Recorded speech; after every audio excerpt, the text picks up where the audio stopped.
This episode is sponsored by TherapyNotes, therapynotes.com. Be sure and check them out and be sure and use the promo code Gordon, Gordon, and you can try them out for 2 months for free.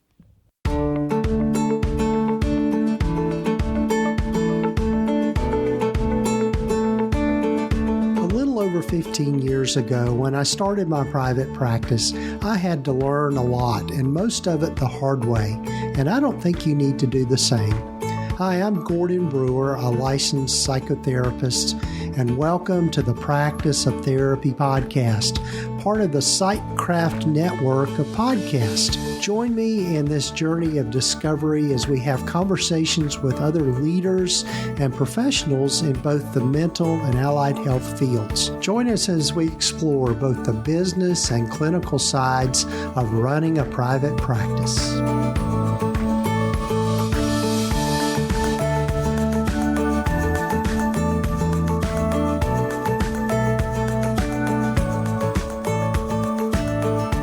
Hello, everyone. I'm Gordon Brewer, and this is episode number 275 of the Practice of Therapy podcast. Glad you're with us. Hope you're having a good week or weekend whenever you might be listening to this. Really looking forward to you hearing from my guest today, Jake Ernst. And Jake is a therapist that's up in Toronto, in Canada. And one of the things that he is really passionate about is how technology is affecting us as not only human beings, but as a culture and a society, and is doing some work in that area. And so in this particular episode, Jake and I kind of jump into a conversation about all of that, and really especially with a lot of the stuff in the news here lately about artificial intelligence, AI and Chat GPT and all of that, and just thinking about where we're going. So this is a bit of a philosophical kind of episode, but at the same time, I think you're going to find it helpful, just a lot of things to think about. So looking forward to you hearing from Jake here in a moment. One of the things I'd invite you to do is go over to our website, practiceoftherapy.com. We're constantly adding new things and updating things, and really trying to get some good resources for people. And I'd love to hear from you if you're looking for something in particular, looking for things that you might need in your practice or trying to figure out. You can connect with me there at practiceoftherapy.com. Several of the ways that I've really kind of changed how I connect with people over this last year and this year is really putting more focus on community. And one of the things that I did is got connected with the Circle app. If you're not familiar with that, you can go over to circle.so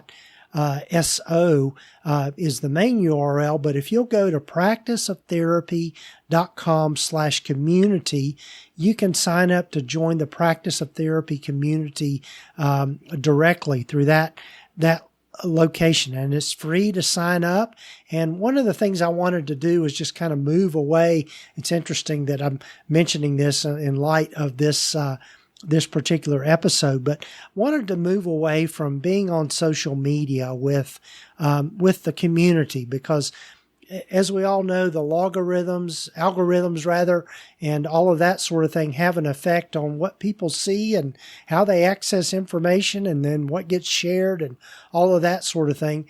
Not that I'm a paranoid type of person, but, I just think, one of the things that's just kind of a cornerstone of our profession as mental health providers is just providing a safe place for people to interact. So anyway, I commend that to you. Just go to practiceoftherapy.com/community, and you can learn more about joining the Practice of Therapy community on Circle.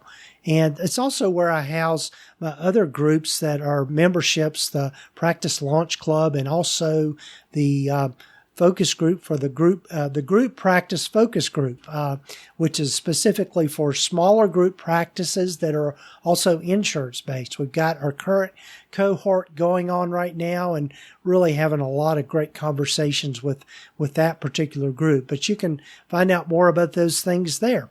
So, and also quickly here, before we get to my conversation with Jake, I'd love for you to hear from our sponsor of the podcast, TherapyNotes, and also one of the members of the PsychCraft Network. Hey there. If we haven't met, my name is Lisa Mustard, and I'm the person behind the scenes of the Therapy Show with Lisa Mustard, a podcast where I interview seasoned and knowledgeable talk therapists from the counseling world to glean valuable insights, techniques, and tools that you can apply to your practice and your life. Plus, you can also earn continuing education contact hours from some of my episodes. So to learn more about the show and get your first continuing education contact hour for free, head on over to my site, lisamustard.com. One of the keys to a successful private practice is having the right systems and processes in place to make things run as smoothly as possible. With a system like TherapyNotes, you'll have more time to spend with what matters most, your clients. TherapyNotes is a complete practice management system with everything you need to manage patient records, schedule appointments, meet with patients remotely, create rich documentation, and bill insurance right at your fingertips. Their streamlined software is accessible wherever and whenever you need it. Your clinical records will be secure with less paperwork, which means you can give a much better quality of care. It's the EHR that Gordon uses in his practice. Be sure to check them out today by going to practiceoftherapy.com/therapynotes and be sure to use the promo code GORDON to get 2 months free.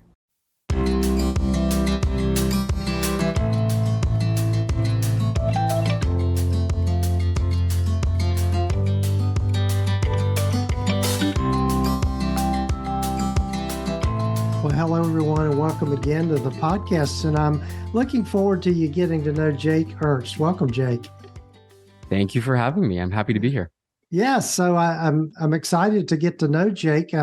He's a fellow podcaster and also is doing some great work as a therapist up in Toronto. But Jake, as I always start with everyone, tell us a little more about yourself and how you've landed where you've landed.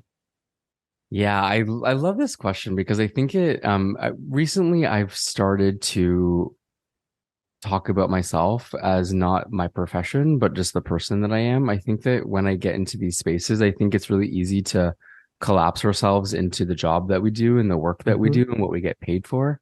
And so a little bit about myself, I am a really creative person and a deeply creative person at that. I would say that a lot of the reason why and how I show up on social media and online is through the access point of creativity. And as a therapist, that's another just way for me to access my creativity so that I can share those really deep, desires to create and make and just make complete a lot of the things that feel really abstract in my life, in my worlds, and then, of course, in my relationships. And so I try to, through my creativity, explore various themes. And I think that well-being is one of the themes that constantly comes up for me. And I think that has been true throughout my whole life. Very early on, my mom told me that she's like, you're going to be a helper. You're going to help other people. You have this white light around you and you're going to be a helper. And I never really knew what that meant early on. I thought that it meant that I had to become a doctor. I thought that it was just my calling. And so I put the doctor hat on for a while. And then I was like, it doesn't really fit. And so I decided to help people in other ways. And I decided to become a therapist, specifically a therapist working with young people and their families, because I think that childlike essence is just so special. And for me, I just love watching kids grow and helping them be their best selves. So I think that often therapy as a profession requires us to erase our personhood. I think a lot of us, of course, come to this work and we don't talk a lot about ourselves at work while we do our work.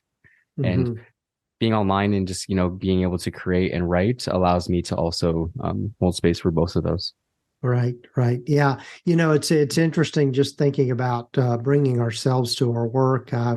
One of the things that I've really tapped into a lot more here later in my career, and I'm not going to go into how long I've been doing this, but one of the things that I think gives all of us credibility in our profession is doing a bit of self-disclosure about our own struggles in our own lives and that sort of thing, because I think that makes us much more engaging with people. And, one of the cornerstones of therapy is being able to engage and bond with people and that sort of thing. And so I think that's one thing that really helps with that. So kudos to you for taking that approach with Yeah. things in your therapy. So Yeah, I mean, it's one of those things, right, where I think it's so easy to kind of get so rule bound and rigid around what is the right way to be a therapist and what is the right way to show up, perhaps even on social media, or even online,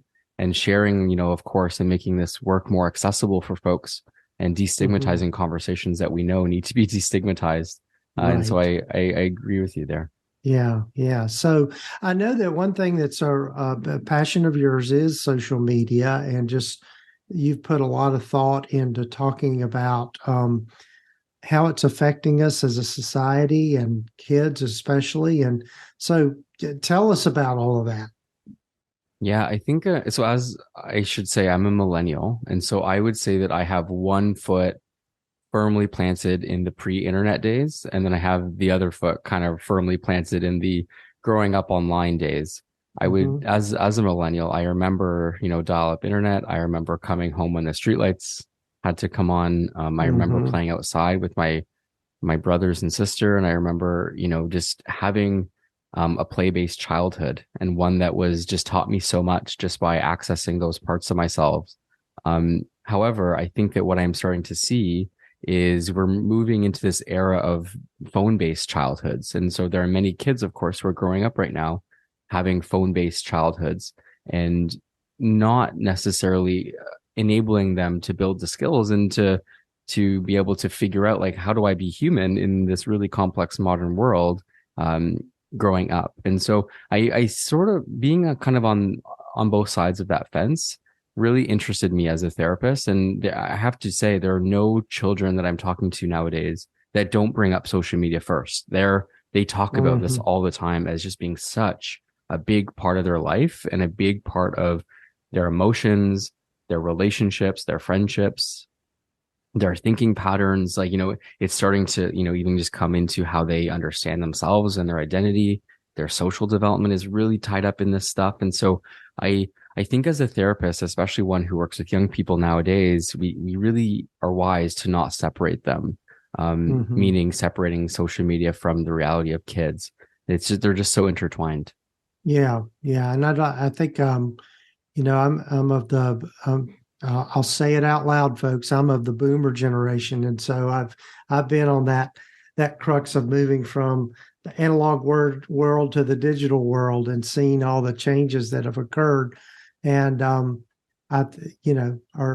digital world and online world is not going to go away. It's not to get too far down a rabbit trail, but just this whole advent of the AI technology and all of that's just mind blowing at this point.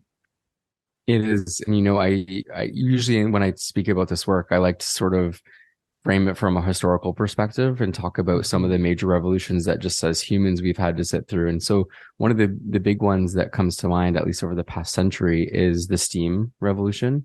That was a really big shift and just really changed a lot of the ways that we do things.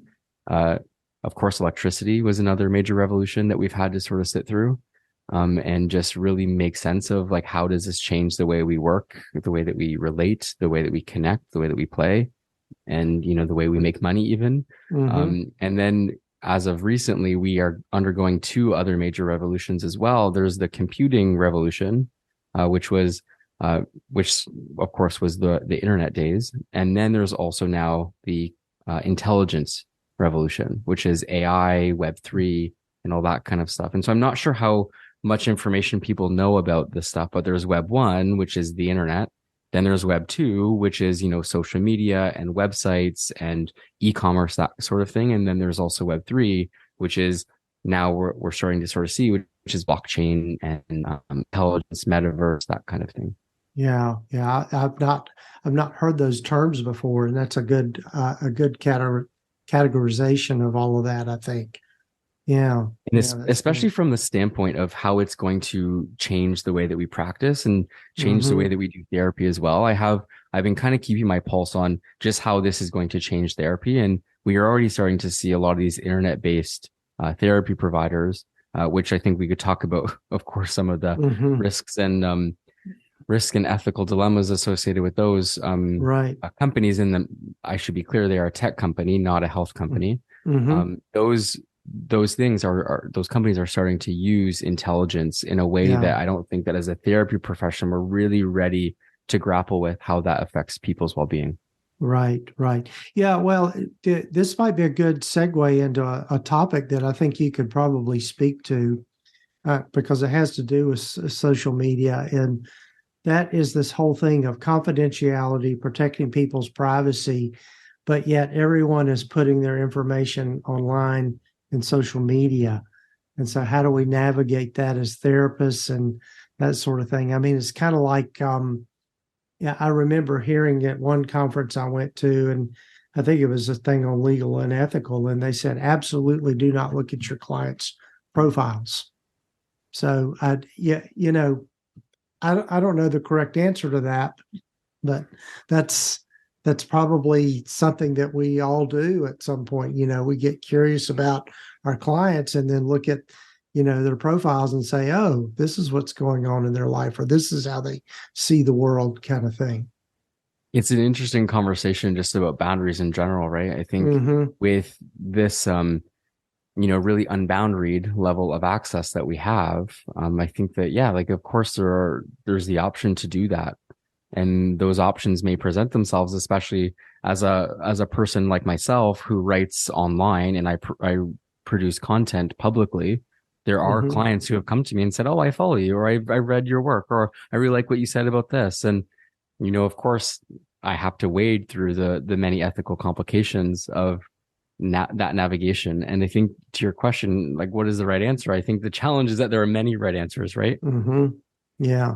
And I Yeah. think the way that we're all going to sort of sit through those many right answers is I think we're going to see some regulations changing, and quite frankly, some of Mm-hmm. the really, traditional norms around therapy might even change too. For example, around self-disclosure. And I come to that prediction because a lot of the clients that I work with right now who are, younger and have grown up in, this age of, well, I know a lot of things about a lot of people.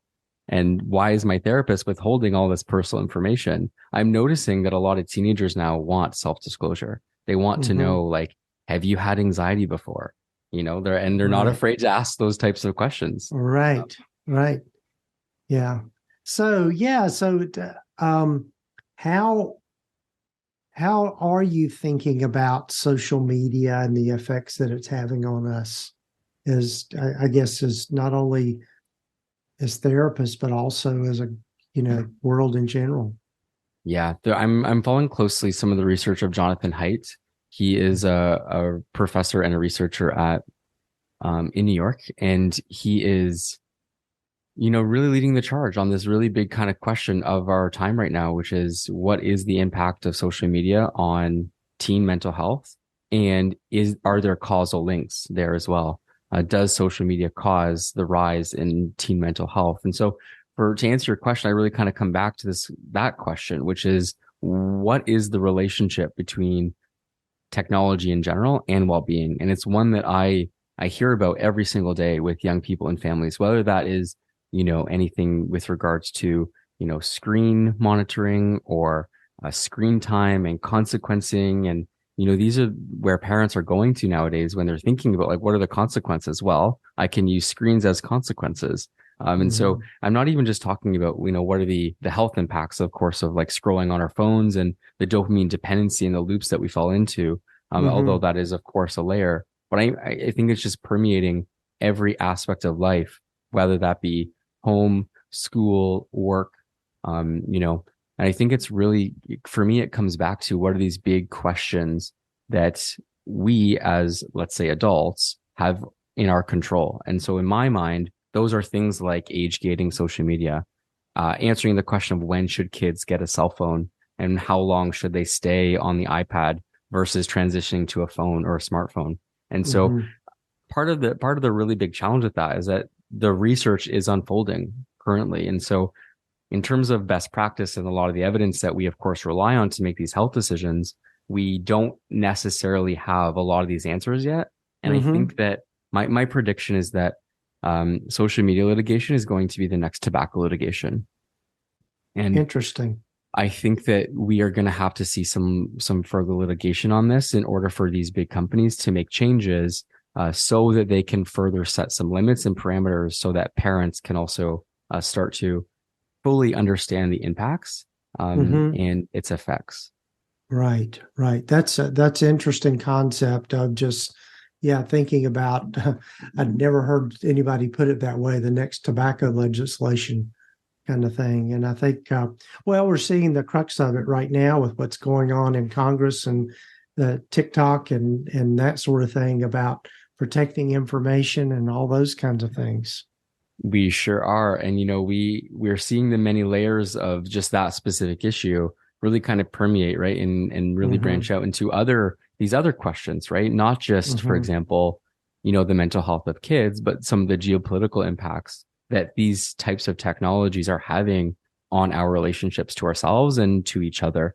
And I think that for me, the really important point to surface there is that it changes how we connect with each other. It changes how we relate to each other. And so as a therapist, I have to wonder, does this change us at a deeper level? And does it change, for example, the way that we develop and grow and the executive functioning skills, let's say, that we, of course, have evolved to utilize?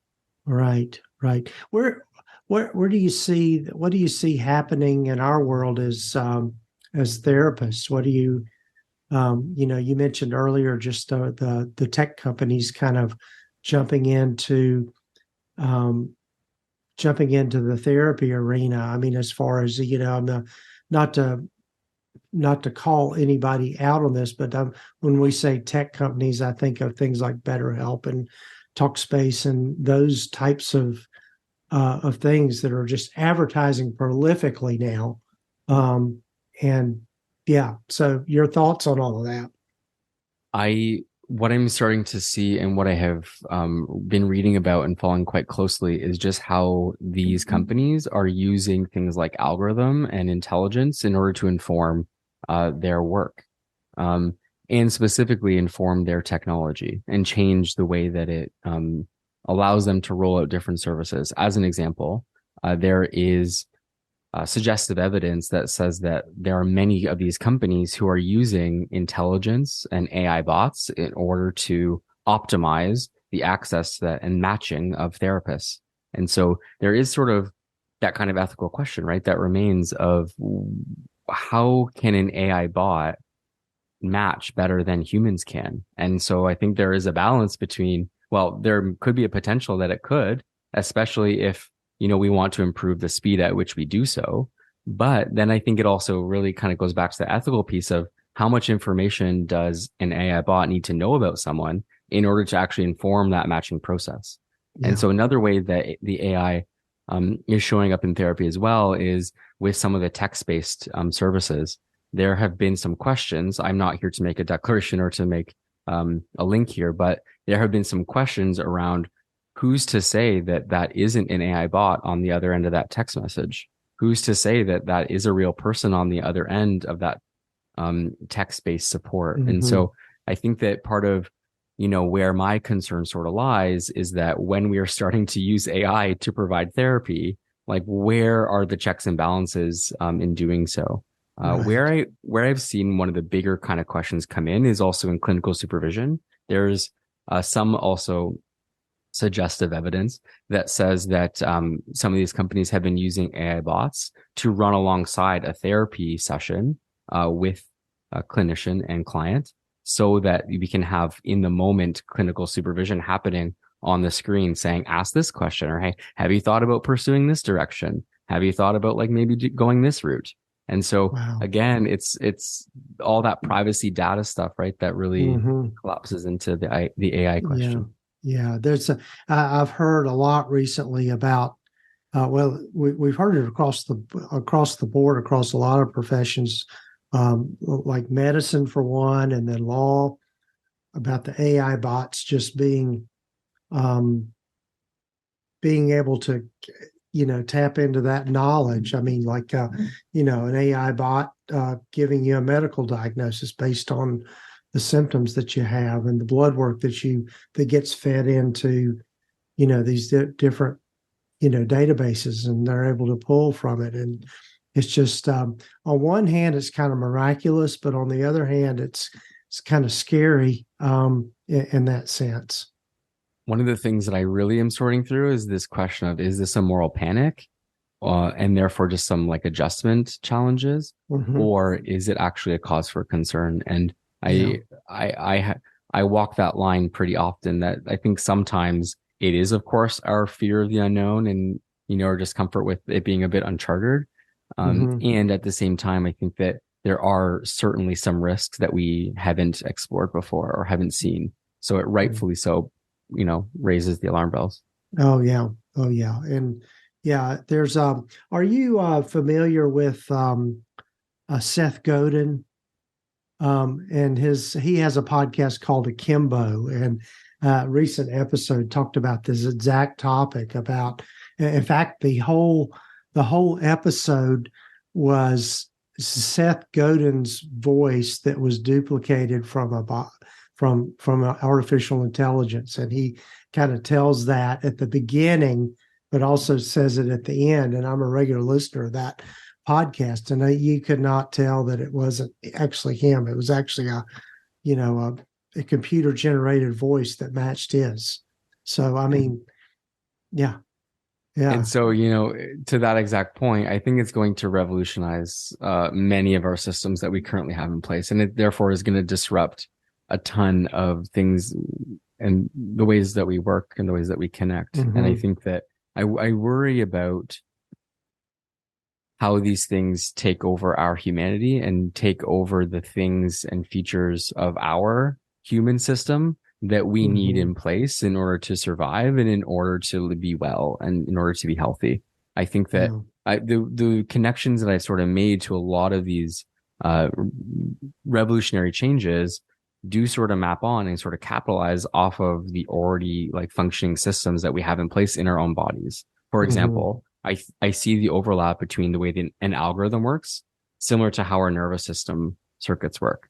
And I think that it's that impulse, right? That sort of sense of, it's quite random. There's a bit of a slot machine effect to it, that different situations make us feel different things or think different things, or, change the state of our stress system or stress response in our body.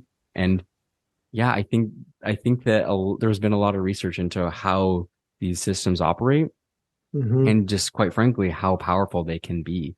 When I look at like the algorithm, for example, on TikTok, it is the most powerful algorithm of any of the social media apps. It is just so good at what it does, and the hardware is so well out there. And that is exactly why it's so dangerous and so ethically challenging. Right. Yeah.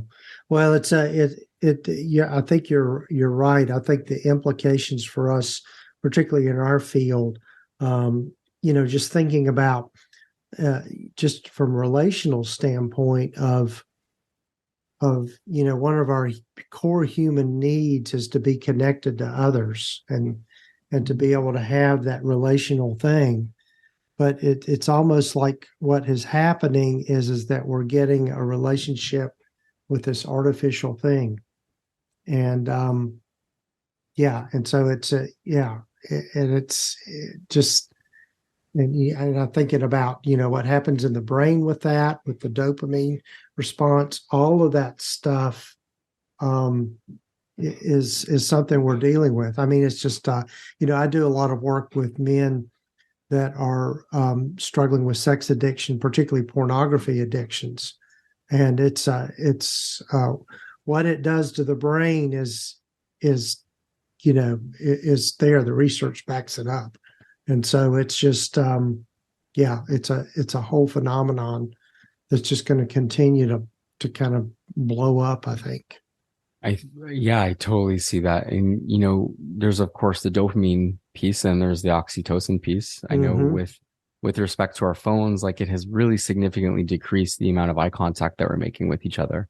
And it's just really, really changing just the ways that those really subtle ways, right, that we connect. I think about, the ways that, you know, touch has been Mm-hmm. impacted, and quite frankly, a lot of just our sense perception in general, and just the way that we use our senses to connect with one another.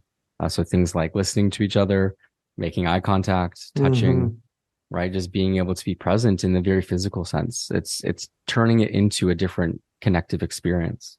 Right. Right. Yeah.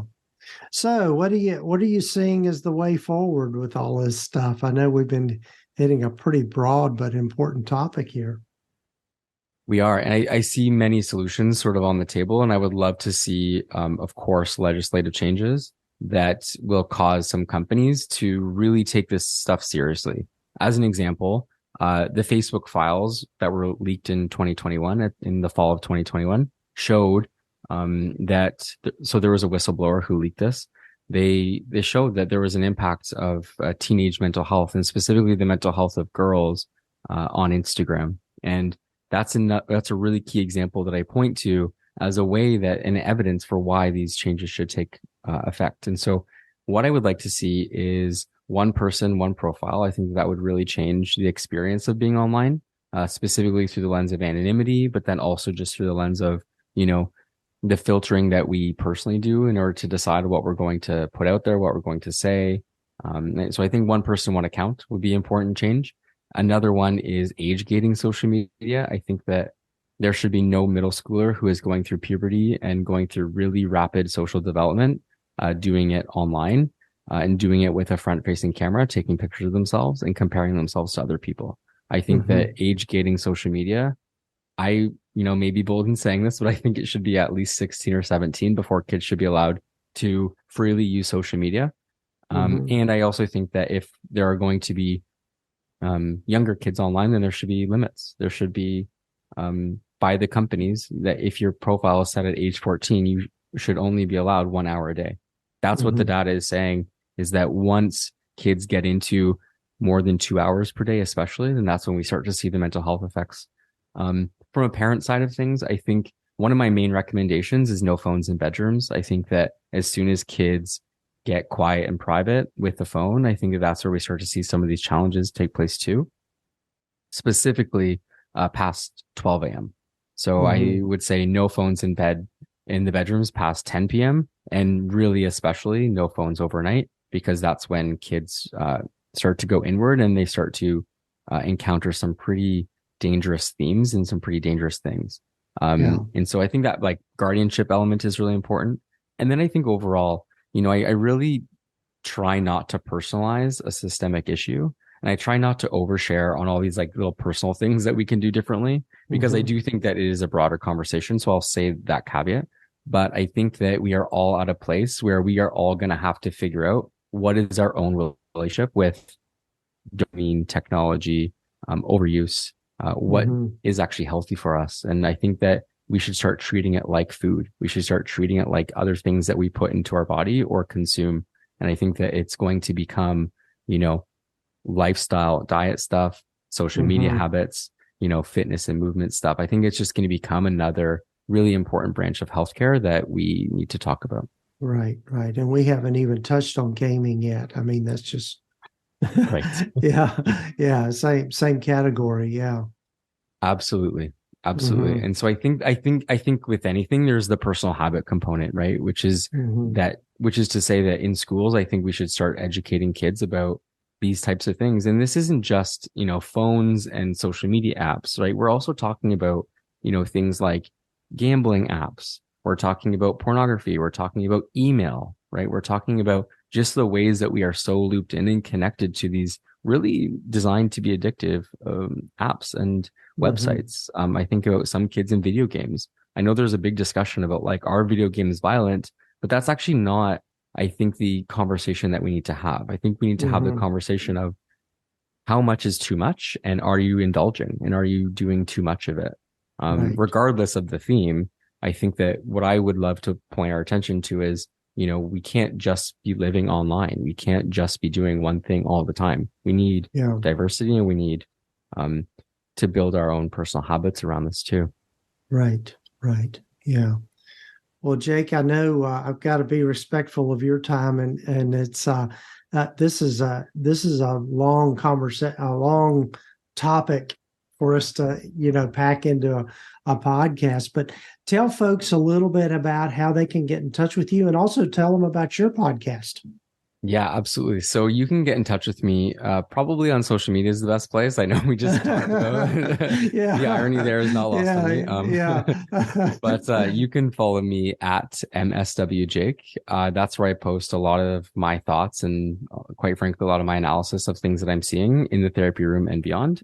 And I'm also writing on Substack, which is where I house my newsletter. So if you want to just search MSWJake on the Substack app or also the Substack website, you can find my longer form writing that you wouldn't find on social media.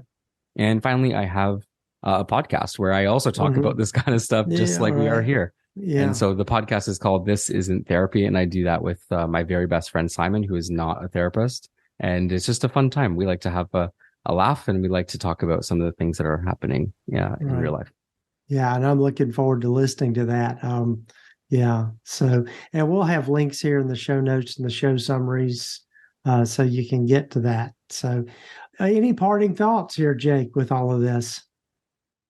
Yeah, I think my parting thoughts are that I think that we are all digital natives, right? We are just all so new to this. We are all so new. And in any process of newness, I think that we just have to go slowly, practice that self-kindness, and really practice discernment. As challenging as that is, I think that we need to find ways to access our own sense of self and just figure out what we need in relation to all these really big challenges that are coming our way. And of course, that is not just related to technology.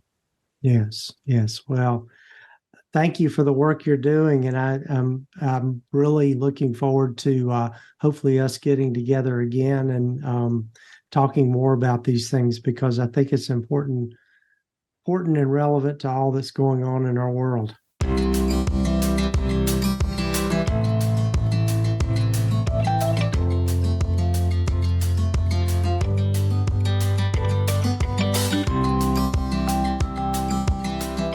Well, big thanks to Jake for joining me on this episode. And I really enjoyed that conversation. You know, one of the things about having a podcast is that I get to meet just a lot of cool people and really have some very meaningful conversations, and really in some very interesting topics. I think we're going to be hearing more and more about artificial intelligence and how technology is affecting us. And I think Jake is onto something, and I think maybe the research might end up backing it up, is that we're going to have to treat the use of technology kind of like we do food. And, and that too much technology or too much online time, particularly with social media, doesn't necessarily do much good for our mental health. So lots to think about there. And so be sure and check out Jake's stuff. You'll find links here in the show notes and the show summary.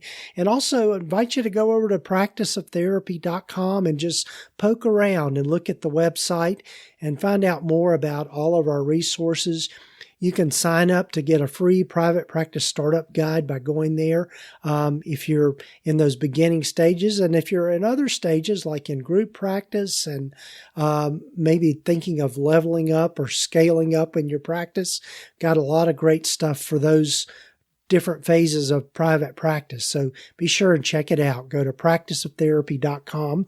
And also big thanks to our sponsor of the podcast, TherapyNotes. And you can find out more about them by going to practiceoftherapy.com/therapynotes. And they are the leading electronic health record system for mental health providers. I'm just always just so impressed with all the additions and improvements that they're making to their platform. As I've mentioned before, they're who I use in my practice, and really find that what they've got there is just serves us well in our practice. So be sure and check them out, and use the promo code just Gordon, Gordon, and try them out for 2 months for free.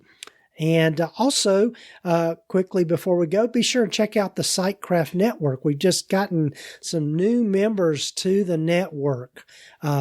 Chris McDonald with the Holistic Counseling podcast. Also, Steve Bisson, who has been on this podcast with the Finding Your Way Through Therapy podcast. And also, big welcome to Julie Harris with the Therapy for Your Money podcast. Julie's been a guest on this podcast several times, and Julie and I have collaborated on several things over the last several years. So welcome to them. So be sure and check it out, psychcraftnetwork.com. And be sure to take time to follow us here on this podcast, where you might be listening, and also the other podcasts that are in the network. Be sure and follow them and leave a review so that we can get the word out to more people. So take care, folks. Have a great rest of your week or weekend whenever you might be listening to this, and I look forward to being with you again next week.